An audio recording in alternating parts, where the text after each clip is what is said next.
welcome back to my channel. Hope you're all keeping safe and well, and I hope you're all getting out on the bank and doing a bit of fishing now we can get back out. So we've been out for a few weeks now fishing. I've been out quite a bit, stopping off on the way home from work, and managed to have quite a few fish recently.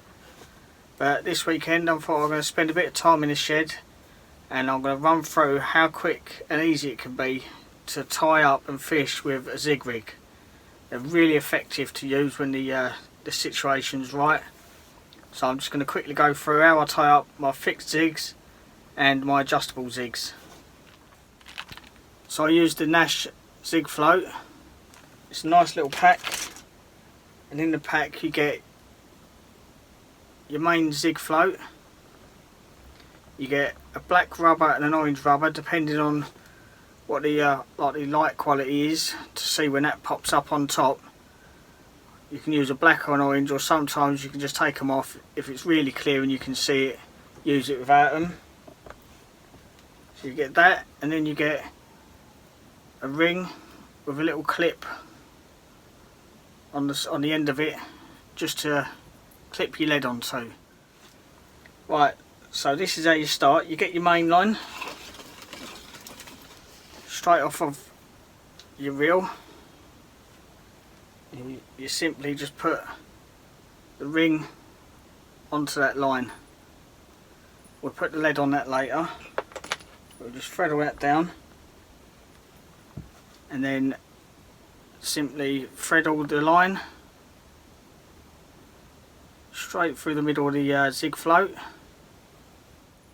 Yep, so the line just comes up through the middle of the float.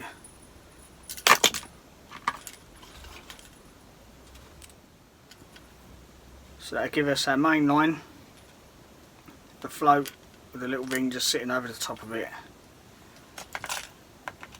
And then you just get your chosen swivel, gone for a size 8 uni swivel.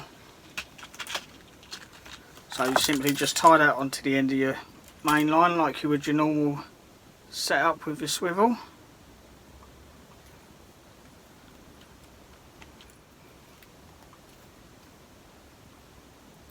Make sure your knots are nice and tight. Just trim off the end.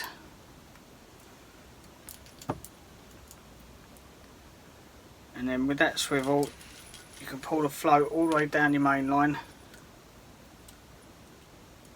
and just stick that swivel straight in the end there.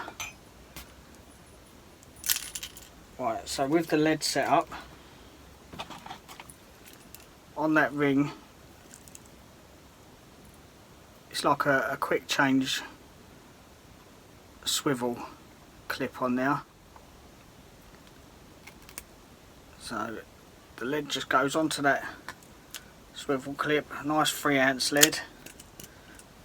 When you're casting that out, it'll just sit like that.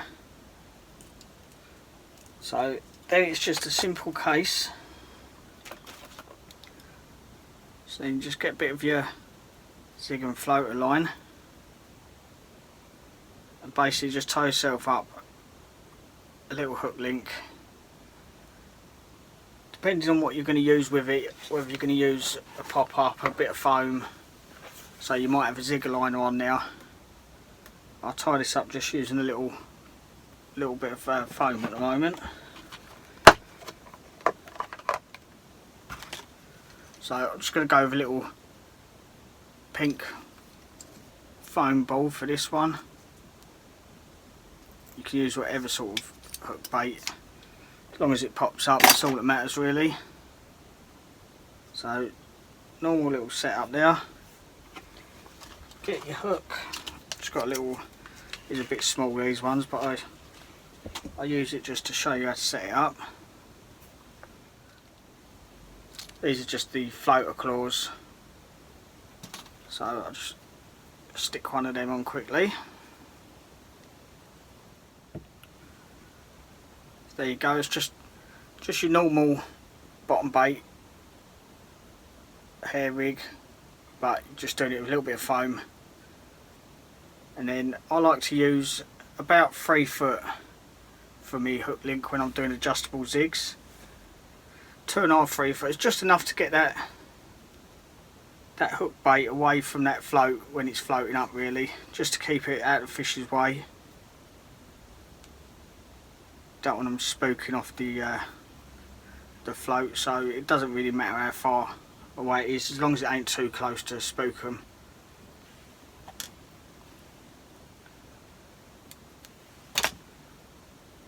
So when I'm doing them, if you're getting the fish going quite a bit on the zigs, and you have a fish and you want to get the fish in and the bait back out there quickly, I normally just do a loop to loop.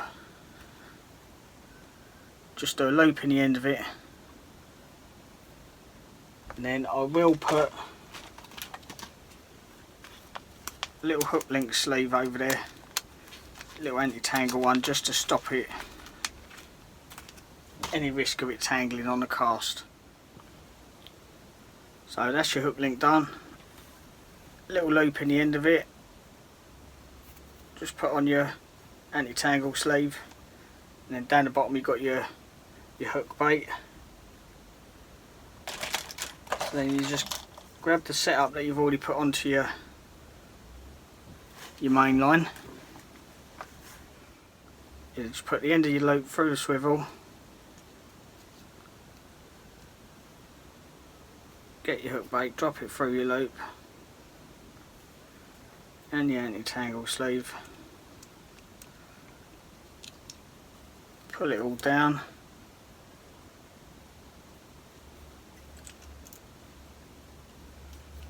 and then just bring that anti-tangle sleeve up,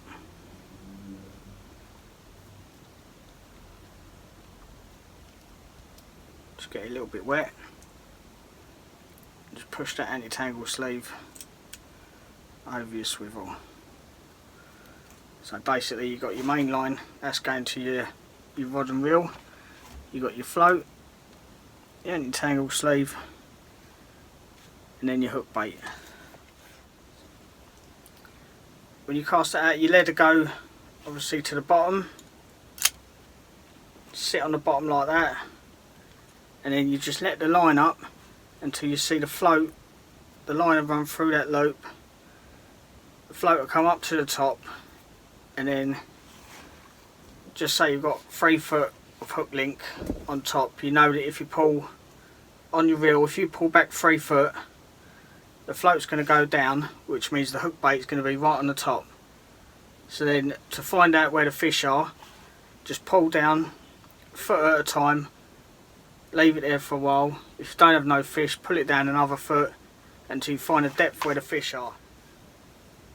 Once you start having fish at a certain depth, you know that you can cast out again, pull it down to, say it was 4 foot, and you know your hook bait's going to be in the right time every time.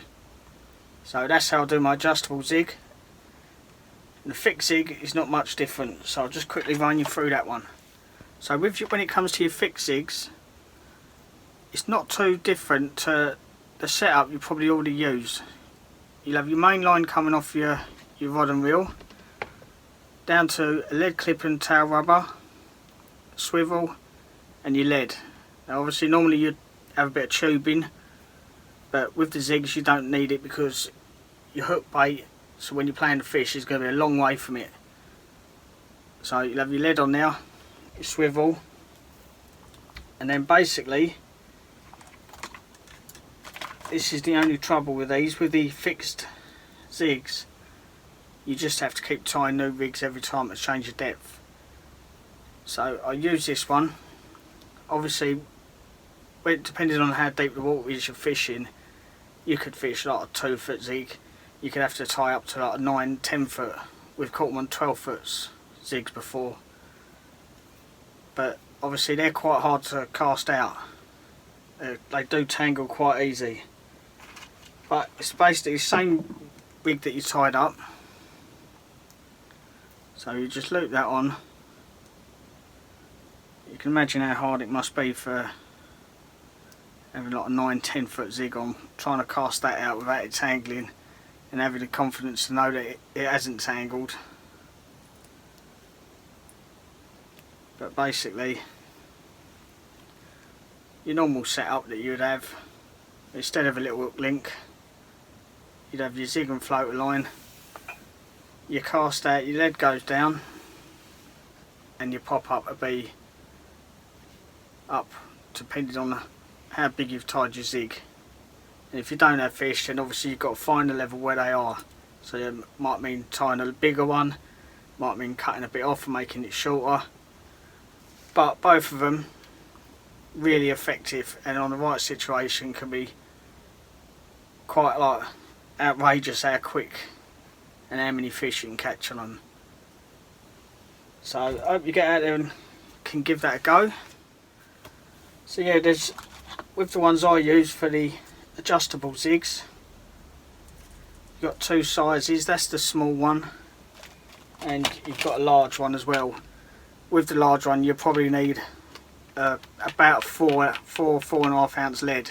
These ones I find 2.5, 3 ounce, and that'll keep that, hold it on the bottom nicely.